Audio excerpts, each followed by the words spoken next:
Terima kasih masih bersama Kalimantan Barat hari ini dan informasi kami lanjutkan pemirsa. Masjid Jami Sultan Ayub merupakan salah satu sebagai masjid tertua di Kabupaten Sanggau. Dan masjid ini menurut catatan sejarah sudah berumur lebih dari seabad.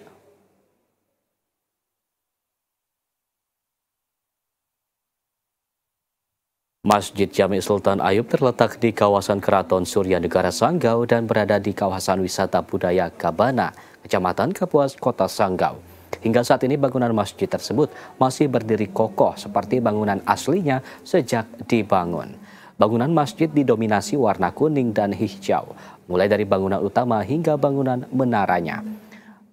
Pada atas pintu depan masjid tertulis kalau pembangunan sekitar tahun 1825 hingga 1828 pada masa pemerintahan Sultan Ayub. Masjid dibangun menggunakan kayu ulin atau belian dengan luas bangunan keseluruhan sekitar 64 meter persegi.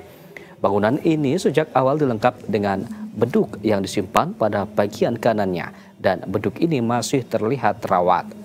Selain itu terdapat 4 tiang utama penopang dalam bangunan masjid dan masih asli dengan beberapa tiang lainnya yang turut menyangga bangunan.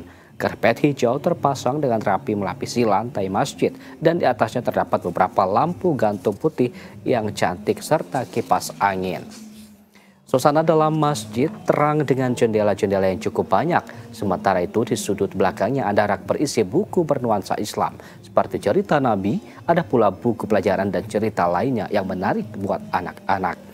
Salah seorang pengurus Masjid Sultan Ayub, Abang Yusuf Usman, mengatakan masjid pertama di Sanggau yang terletak di tepi Sungai Kapuas ini menyimpan sejarah panjang penyebaran Islam di Sanggau.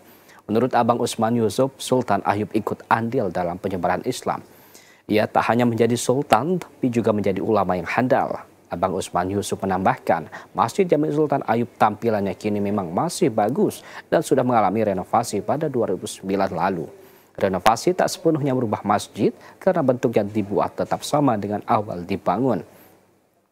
Pada tahun 2010 lalu masjid bersejarah ini kemudian ditetapkan menjadi cagar budaya. Dengan hal itu tentunya situs sejarah ini selalu terawat dan dilestarikan.